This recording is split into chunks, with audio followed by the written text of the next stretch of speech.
day. So close is in the bar. Yamma na menembele na want to na $1 from Mayana.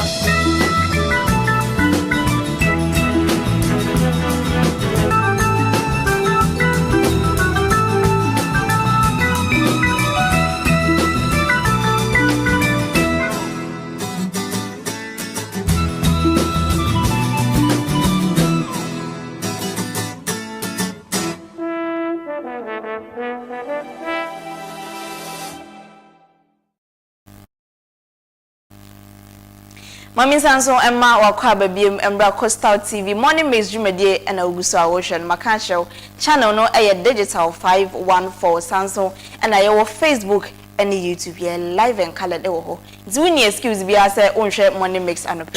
All right. Meka show say ene ye bedi empoano nkomo fiase. What you say? Ye answer na ye beko break ni midin kan Emma a little bit say ye pese ye share especially sanitation ahonidie once honsem ewo yen coastal areas no baby ayeye nam no fiti time I be free epono so aba no de kopem se ebekwa akoju market ama me no mienu yakwa akoto no ewo se ye hwe kwan ya de be fa so a boni beka se enye contaminated ne nkofa yare bia emfambre eno ho nkomo ne me pese yedi ewo fiase me wo mpanyifo mienu ewo fiase ya omo wonim de ba no enam ho adwuma de a omo ya de papa coastal development and sanitation nso no omo ya de ewo mu ankasa ye no omo eba betwetwe nkomo ewo fiase me ne nana KWAMENA SANKA autosumie no an munim no waba fiada Coastal TV ye busuani ba kono no otaba ha pa oye president for Ghana National Canoe Fishermen Council Central Region chapter no ono ena ediano se president ane nti mene no ena ewo efiase sanso ena nye ono kwa ne nam oni Nicholas Smith a ono so head of programs ewo CEWEFIA ena ye no ewo fiase nti mpemfo mieni ena ye no mo ba betwetwe nkomo nti na meka che wo se menyi we fidie no emfiri hase ansa na ebeko mpemfo ho ama omode omadwenche ne omoncheche ama ye no ma memfa announcement tia wei emfentwem ansa na yatoa so na uwa enisuade hunu bi uwa daeso bi se opese onsua ekwan ye hwehwe news news gathering news reporting opese wonye radio and TV presentations anaso se wonye camera handling video and audio editing enso ka ho ana news writing so na opese wo ye ana opese wonye voice training and diction mo amoye voice over ne ade no opese ye nchire okwan ya befa so no waye ne ye interview techniques opese wo conduct interviews okwan ya befa so a unkonya problem bia wate ase sanso na digital journalism so akonya no ewo ho edema media ethics ana media law na opese wonsua mpacho sa akonya eye wodia bomodian sa obeba be pick forms Coastal TV efiase esan say Coastal TV multimedia productions ye the 6 weeks dey see ho ye intensive training intensive radio and TV training ama obia owadi so ani so ade hunu say obesua nyema boboso nyina no akonya no aba ede amount me pa sha Coastal TV fia say na obenya forms no ewo ha say ye opedu Morocco Park onya du Morocco Park nkwa de awonyerai ubisa obia obekire obebia Coastal TV ewo number we na obefresh so ope information afa ne maboboso nyina ho anaso say ope say ye ma direction so amesrew freye ewo 0246 731 371 0246 731 371 Coastal TV multimedia productions training the next generation of media professionals. Pacho program na besha say every September 7th. Channel so Mr. September 8th. Channel so efa emaye. All right. Makanisa no na efe yenko the agenda for the day, matter of the day. Na yene mpemfo ntwetwe enkomo mpemfo mpacho emama kwa aba Coastal TV efiase mpacho betimi agema henewa yo me da master super say eneso matimi enya mre minim se mo ye busy pa but anytime bia e beto nsa afra mo no mutimi e be kan nsa e ofiase ye da master nyankopon onkoso ana onhia mo dwuma bia mo edi nana yese hia bia mo na empo no te say you be a coso.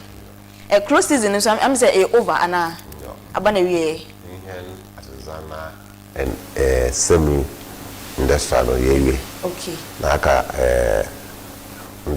industrial for no wo aka 1 month aka 1 month just say I guess ending no be wie on okay so I know your updates on the close season. Yes. Okay.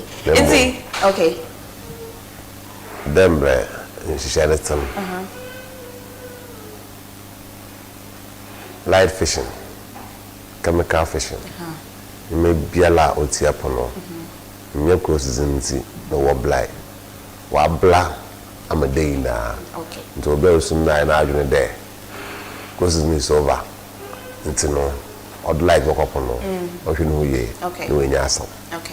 Yeah, that's nana. Yeah, that's pa.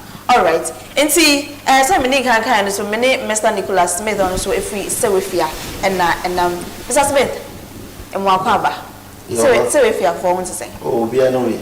Yeah, the young couple and I pay the injury boy.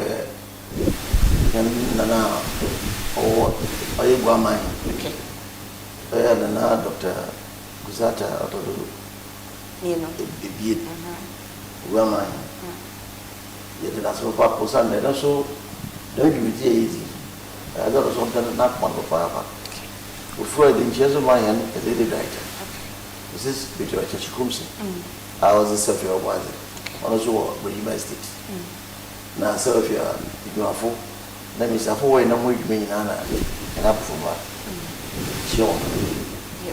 Me sure so be so ejo so Mr. Nicholas my main starting enkomo no wo so na anope ye hwe food safety ye can food safety specifically ye can enam ho asem wo fia say nti ye pese ehu ehun hia say ye be dis ankomo yi de because even during the weekend and last week in bus stop boys omokoye some documentary and some video be Accra some part of Tema na omo share some unsanitary conditions be a fish no enemu anopai ye pese ye di san komo no ogidi se ebeboa ye nso a ye wo mfimfim mantem nana oh yo tifo but when as be don akwanya de ambaka bibi otedam because ma mo hwe na mbira ko wo Jamestown onye Tema Newtown na onyende na why they operate why am ho otso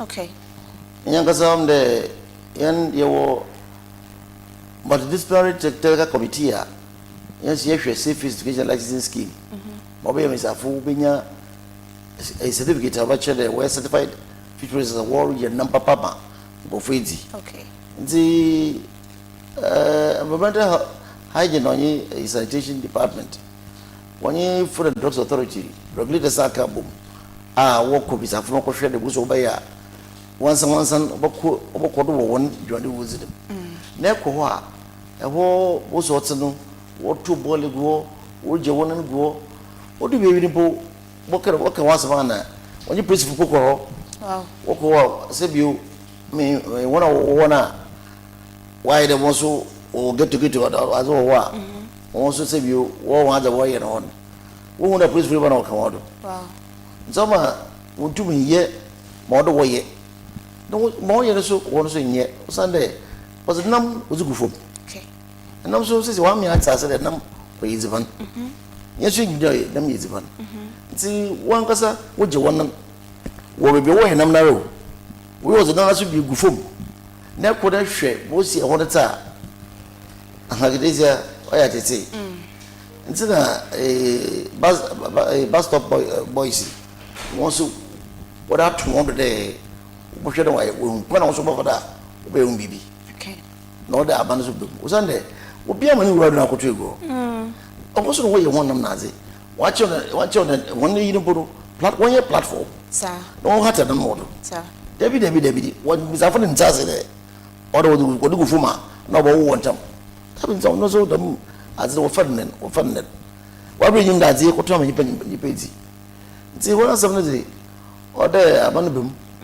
na you can't I want you create awareness pire now so enforcement no order you join because as that Ghanaian ought saying the word mbana shedum go to be the right thing. Yeah. Now, many ceremonies because all you wouldn't put that car, we should have got a dawa. I want a prawa. And some of the catch on, well, no, we have a hope and some book at it. I said I could have catch it there. And we all adore you on Yanji. When you're the right thing. Yen share CEWEFIA so. Me person me who some of more role. More asadia mo yes bano fish processing, fish handling, ni safety ni ade na mana muntu wo sa dwumade no ho etesen. Yo that's CEWEFIA yan yedwuma titire yiti the friend post harvest fishes value chain. Okay.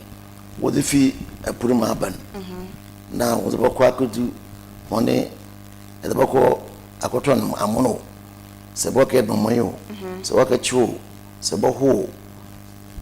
But what is it? But I would tell myself go now turn what to be the pretty weeds. Okay. Only a wage. Okay.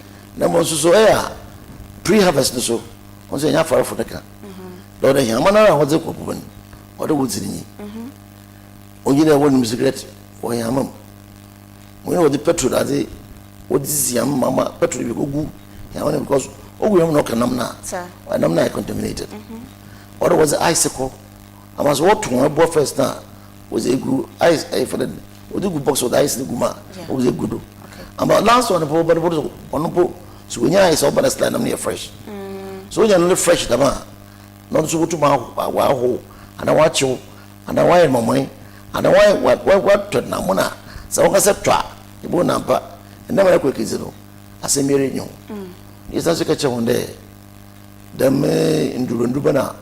What's the catch them open? Or a DDT, carbide, was a dynamite, was a comb, was the other detergents, was the capanam, now was a light so called. The light put that a problem and not bamboo. The slaw was a carbide about a bonase. Out of the slano was a one of bull, only a compound, was one back. You know, chemicals. As I said, Badama, I would one up, be said by Fado. Now I already contaminated. Yeah. On internet, sometimes what we call hygienic fish handling. Okay. However, handle fish from Akotodwo, Banan, Nazarabano. One chance as Bafanam, as Baba, one of us was Baba, Kara Bafana, Buya Bafa, what Baba do phone now? What phone Nankasa phone, Nankasano? Ya Chon, you train one. Though the wood phone Nankasa, but one facility wa. Or they knew one Nankasana or a neat. Ajihun kama, a roof, a bad inside, not cement in them. A cementer, you were wet area and then dry area. Okay. Now you will be a package with Namaso, also separated because of cross contamination. This is the number bar. Watch your baby. Yama, we raise maybe a crave or walk a crap as in the new. What about home? Okay. Who we are, that's a call phone. Na alcohol. We are a from baby. What I'm known. It's a different place. Okay. Only where was your dry area? What a package you know. When you know, say, but pack or down in bar because if you know who we are, young baby, go to my pack, actually, pack now. Also, on far, a biaramba. James Biarana, Perseverance from bar. Okay. And no one, either side or the side. Okay. What area and the dry area? It's the actual the or they would over the bucket. In swim in super. So well, other well properly covered. So a tanker, Nina, baby, wood drums to see. And what difference? So they would get him by a fine. What by him the boom be you know. So clean water. That's the word down. Okay. The area na WMTV. See, the mini area. That's your health certificate. And register for facility now. Now your regulators or your Food and Drugs Authority. Okay. Fisheries Commission. The Environmental Health and Sanitation Department. National Standards Authority. WOBA. Nobody inspect your facility. Okay. So if it's at least one more certificate. Okay. Not to have a certified fish processor. Okay. Which I wouldn't have training you is safe. Safe. This is what are they in. And see all the projects are in now. from either IUCN or Norway, USAID boy. For now, since you know we're good at one boy, okay, area empower. Yeah, for the sustainable issues project. Only no, yeah, them you know. Because your pet is a little beer or a certified processor. And between there, or the safe fish, not so by consumers, but with them. Also, 1 year. Okay. And then a juma papa and Musa Moyeno, Munkos Namunian and San Famaye. All right, Nana, Mamma Brow. Na Mokoye Apufui, Amona more grounds or Nankasankasa. Meka say, Mona Moody Yanam no Aquania by Juma, Bibia Mwana Moye. Besa Bibisa say, Sanye, Yehuni or Tema, new. Tama Newtown, okay. Jamestown, hono. San let's say when Finfia and as I your situation here different.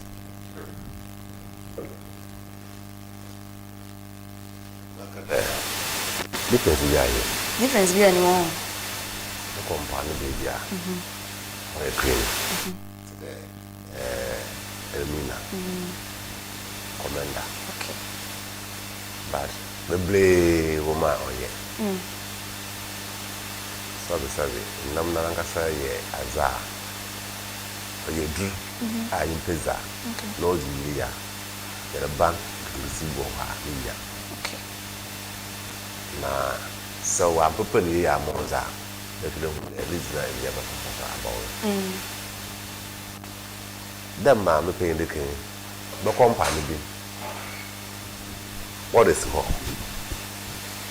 ko fi man to ma pano when where the wula hosa no de one Wow. the hosa no you know the nam nanga so the fumu ba we ya odi simpano ho se du gwazi mo du bu fomu o simpano So, nti once ma na frama du mu ya no odi fi border na ni ejenan ho odi ba Sinkan the typhoid on Dawson, we have it. No matter the typhoid on Pono, in Tigala. You say typhoid or the bad bar. Your mamma asked us today, so we could hear typhoid. them.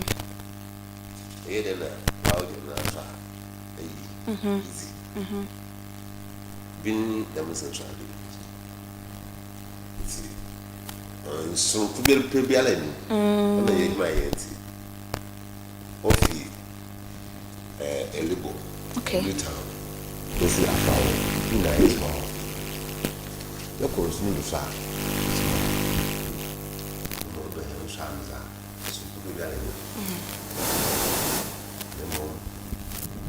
I mean, you see, you like Bakay. Hema being at a massa in the Okay. Now, brother, that's all. Zod. Now, all will be with your work. Jabaya, Jabay, Mundo. Okay.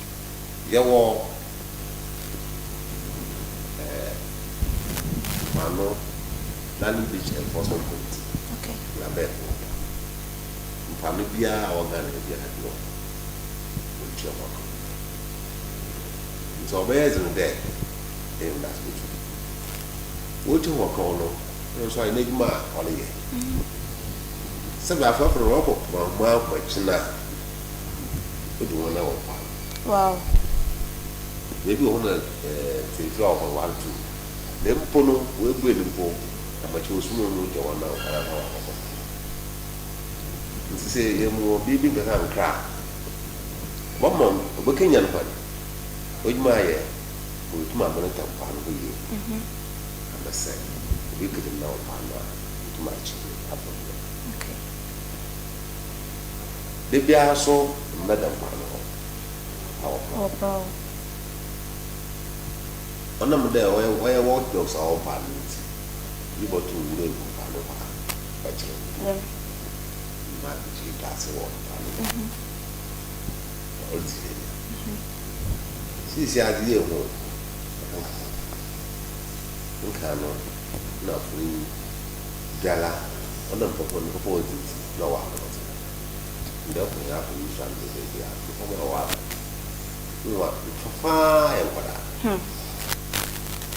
sai da na no ba ko ta da ni sun so ne di ne da ba ta sa da abo ko he na yetu metu ba na se ko fi da mpano de bia titruwa ko de etu okay because ko ne yenye hen ya lo it ban ifi that's how na da mu wuya se fini je na wo mpano indra yin kin mpano na pano okay mpano ye fe second ko second mpano papa amma nicha okay faman okay go people back tina wata about what which is with yawo about no ba to ta ta so to go the obo wo which is sort them because obo nya fa nti ya so ye ni no ye nya fa so ta ya ka best happen one is only a part of my papa more button okay na kan kan pa more with my pa no but that way okay bla wo ye o start to research on pa no wu the ma o tu ni mo o pa no mo okay okay na best so be na ma for so kona wo for the so office no the best nakada na the kwambar ni na mo na minti bi na koto bo wa nkran ya kombazo hotel di ba wa nkran office central de Accra ni nam na wa koto no e be wa na yimpo be yo no unya bi wa kwento hotel buezi amani ya ba na fiso eduma ye bia ni ye ne ko bu ko ntai ba chi Bible, the piece of work there. Heaven, I think war. Yeah. Here also tradition. So we are there. Some night war. This is the couple. You are the yardum, no flower, because some night that was awesome. The crowd of the other Bob and really so. Papa, Bona, the ambassador see the there be epa ewa bibia yo ewa temo dem yo na me pese me bisa so say apart from say ye tutu ase aban ne say omra na omeboa ye yankasa ye nkrofo yi ye ntimi ne omo enye omo kasa kire bi kwan bi ene we betimi de omo afa so omo asese omo suban ana kasa kire de info say you fada roma obo mpano de wu ko ka ya so ye du ofo no aswade no oh sabe luntum ntram pa na 24 hours ya o imba kuma ka dem ana bo dem na the time no obi kwambo so mo ni esom o le bugu wow o na obi ale ni ko o dogo kumu so apon so da ba esom sabe so je na wo ni fie no ku ku pa esom no o je o compare ke je na o hwa bi ai wa o je na mo o ye juma da mo ko fu da won ya time yo so bi mu me compare ni mo ko a wo hwa mpa wo chimpa no ko aba che wo so lo ko okay nti yes ya me yes ya fa nti compare bi wo pa the pen we are made man. The pen we are made man. So we are made man. Baby su of one, you cannot call her near 40. Baby, I'm going to what's the logo when you be. Okay. And now there's been so do go so any see those ones are from money okay I feel so if baby a mpanna kasa wo ko no ya abanzi asase nu alu bi what's a wazi this obi na obi ijana wo panna o asase okay atintoni na asase you know go kase na tefi ko no panna bi kwa mpo tefi so obo ekwan ma obi ara ko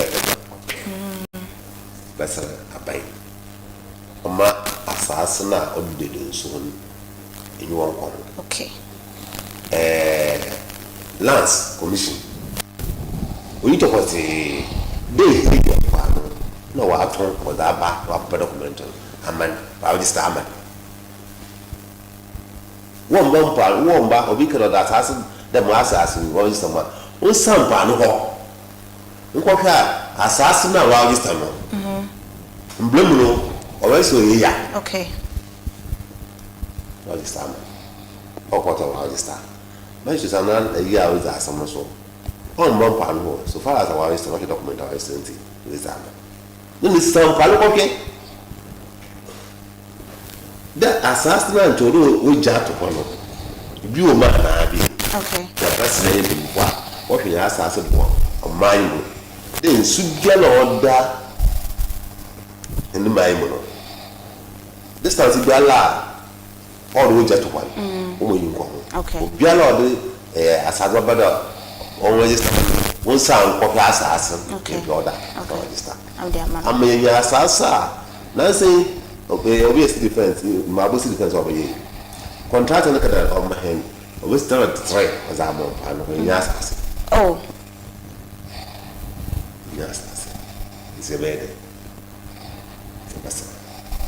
Mr. Smith Ocho mamembra ho kakra na kasa no na o kasa lands o mo register nsase no de man nkofo ne ade minim se nkofo so ewo mo businesses ewo epo ano ho mbesa me hu emra bi wo ho nhehye bi wo ho ebeboa se omo ye business ewo mpo ano no when it comes to sanitation mo collect o man kasa nwura a omo ye na emra bi wo ho a check sa ne manema no se ne be ya omo nwura no enkwa nkodu epo ni mu I per se, because of small scale fisheries guidelines no one. Oma even there, they may go for develop mpano warrior at your friend hotels or pub and all. They will go for the assassin of original. Waja afro nankasa epunankasa ko imidwuma no nfa no wopa ko nyama okay e ko so obeji do sa oye afro nankasa za no so wo jide wunji faso na afro wunji bia na safe fish certification small scale fishes guidelines no if we develop it o me yet say de asase bia ro dem panu bia ya afro za okay on na okay we sense there bi bebe clip there e ho eneza nso clip there ho eneza afafo ni fa na won twon ya manto wokopopa e fa won pia ya ma wokopo mo sana pamba fo moto nsa mo mo pese but bi mo se o develop wona won mpinema ngofo meja wona no won mpinema so o meyi nwo ho wona se e won ye gitum but what you want you must afford baby am so o be read because when you mind that is their source of livelihood. When you be a copy, yet you're not to general. Apart from Nangasa, and I make a Fisheries Commission new one or be million and million, or not be million at a. Oh no, near manche. A fofo or comply. Okay. The compliance on you, man. Let us know what the law about you. I want a pretty one as a source of livelihood. Yeah. I want you to be a fee.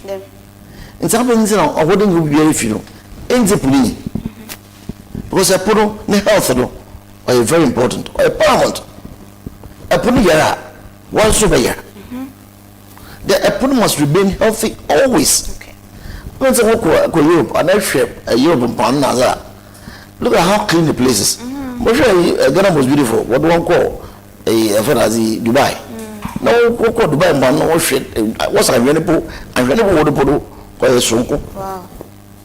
How it's a wood to what in ye? Then you're back on the interview. I could not. Back on the one now. At your ecotourism. It would have to that speedboat to what why do come on? The quasi one in Janan. Nura. To send him. We go. We are all curious. We didn't know Koto. We didn't know if I a batwa. Esha, and so Domin, we use what to and number what on the fresh one Pamaso was you see me. Was a war. How is that? Everyone says, everyone says, why are we behaving like that? Yes, you brought up in the we've said it several times. You could do it, baby, you had drama performances, one shake, you could always synthesize on. Still, I had to see you. Since I did, said, how to package fish. Even fish not packaging all that, but what about good now? You know, consumers who must offer the way as do. But we think about nutrition, the issue, the health aspect, the family health care. Okay. And during the family health care, the one person who, if you don't know, and no matter what to second one or 10 cities. Never to use the package or 20 cities. Better than at 10 because 10 cities, at to really give me a bar. Bobacco. Of course, Bobacco will borrow them to these cities. So, what is the use? Not just a young consumers, no, so you will be a player master and the money. Yes, and so more. Because we are a certified fish processor.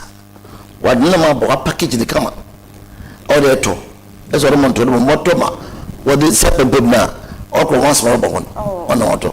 Musi Pawana, Castle Corner, Musulu bone on the motor. Up to the Academy Yerba. And how nutritious is it? Well, nutrition now will be on the way, Yerba, or contaminated. But that is the type of fish. But was on by ye, with the color ye on the water. The what package is do? Recently, a friend Nazi, what's the Bakati? Where unique failure? Unique Bakati failure. Yes, a packet fish go 1 to 1. Wow. Every son to go back to office. Ebelmina, your big place, facility, consider alcohol very neat. I wonder where your number, process a number, separate way deliver, After the moment, I better call you by a better what you. Who by fine. I want to over Musu, Ombum, and Namum. I will process a number more. And so I'm being for over. A criminal what a number. Wow.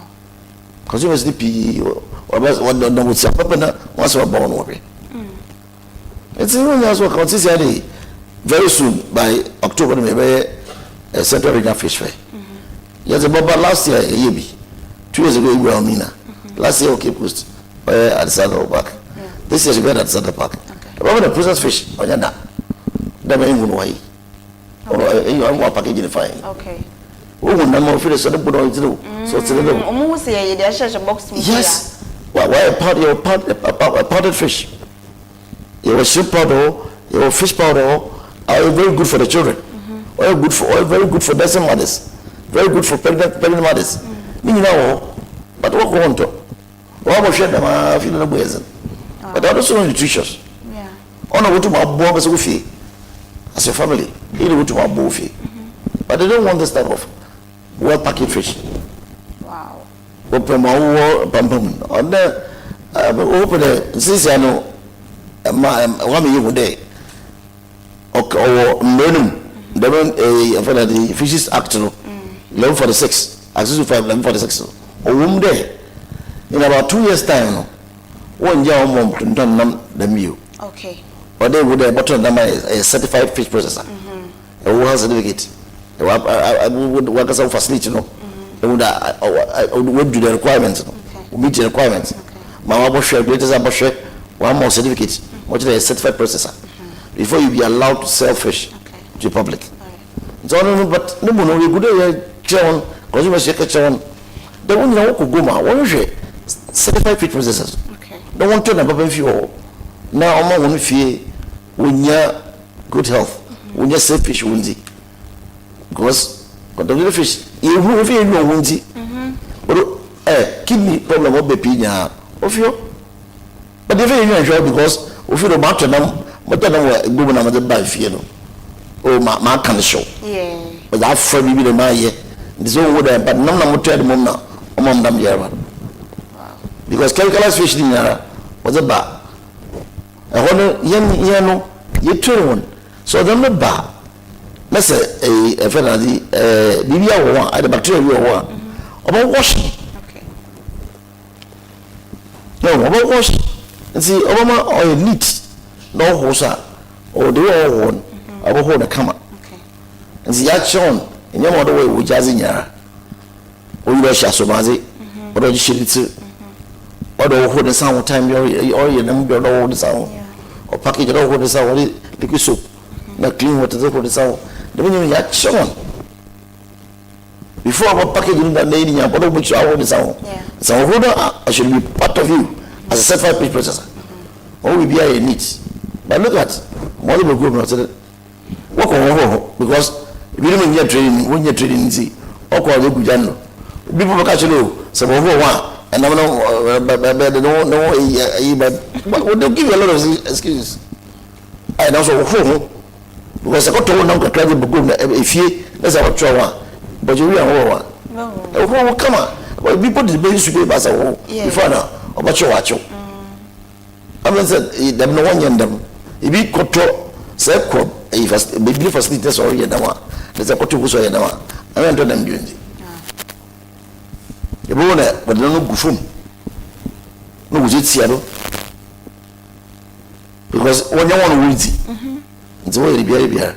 But the one where certified fish processors, one pass through training. So when you have to store, when you have to preserve, when you have to handle the fish hygienically. Is it Mr. Smith? Say na obiti na say bi ono so e pese ye hu ni so ono so yes a certified fish processor. What are the steps? Bibi wo ha wo so ye baby wo ho bia ben na wo so wo kona wo kunya santete no. And for the meantime, we don't have special buckets for them. Okay. And so normally fish fair, there's womba. There's a lot of them. There's womba. Now we showcase wanyama. But womba, I heard this year, but so we a tag. 1 April, no, but never want to. I'm a certified fish processor. Okay. And I see, yeah, they be a governor. You need special place. There was a man, hey, certified fish processor one. Be a water one. Okay. Now see one hour, 1 year certified, no, also one. We all go together. But your phone was a reason every year, you would separate one. And you bring your special area, the baby, so 1 month, 1 week, weekly, monthly.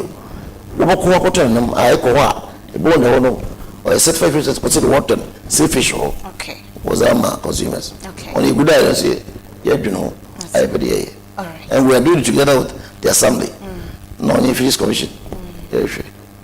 Mr. Smith, me yankomo ye be SANKA, ye be dia kwachi, but me hwe se nyampa next week ye betimi ato aso nti yenfa we nye episode 1 ni yento aso in episode 2 medical ka che metie for no mahwe for say bobe 9 I was say ye free ha say in fact I was say free ampo ansa na 9 abo ye time no apa ho bebre nti I was say yenko nti no mepese ye de enkomo ni nyina ebesi ha say na nyame adoma next week I was say ye to aso I was say na na say betimi ato aso ana I was say to aso na ye di enkomo ni bi ti emfa part 2 nso embre mo nyame adoma next week nti ene ye mbuki appointment na Yefas Dama Yabua for National Petroleum Authority NPA Diesel Gift Shop Patmo Print any Nesto Ventures. Omana so ya saying ama yede anope morning Miss Jumedie no yede ebre mu Mr. Nicholas Smith efri eye CEWEFIA ono ene eye programs head and as a head of programs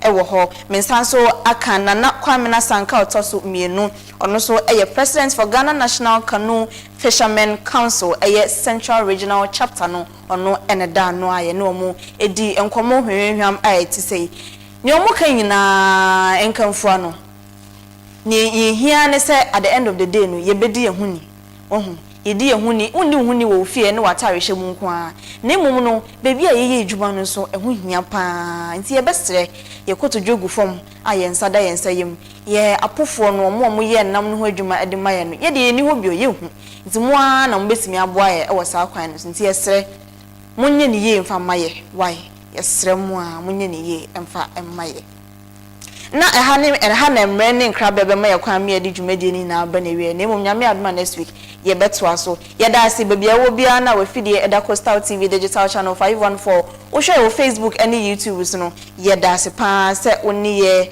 edi nkomo no aba bedru sampempen so ye be sorry so na emom no bomode ase wo be kan ho ewo second episode ye koso ewo abra Kadleka sorry dem makajo say the dwumadi bi ehhehye so live ewo ho ade amawo nti de echi na yenko ho na yenko ye eho no so dwumadi no yemfa amawo nyame adom na sade papa bi chie na echina divine selection ni bi kan ya ye besan so the morning mix dwumadi no ade amamo yakramo but ye nyankramo ye ko abra nti bomode asa obeka ye ho na ye de abra dwumadi no so abra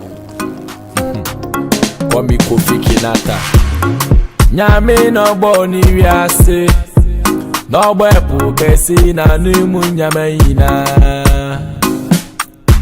Obosu kweyuru eben ekan safolo wanje na umo no bo bonso kesi na senior man falfu benye sika oyepi